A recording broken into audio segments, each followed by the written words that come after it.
জলপাই সিদ্ধ করে বিচি ছাড়িয়ে নেওয়ার পরে 2 কাপ হয়েছে। সেখানে পরিমাণ মতো সর্ষের তেল, এখানে তো সর্ষের তেল দিয়ে দিয়েছি। দেওয়ার পরে ধনে জিরা, গরম মশলা গুঁড়া 1 চা চামচ, মরিচের ফাঁকি 1 চা চামচ, হলুদ ফাঁকি 1 চা চামচ, 2 কাপ জলপাইয়ে 1 কাপ পরিমাণ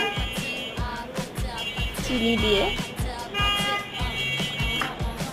একটি প্যানে নিয়ে নাড়তে থাকুন।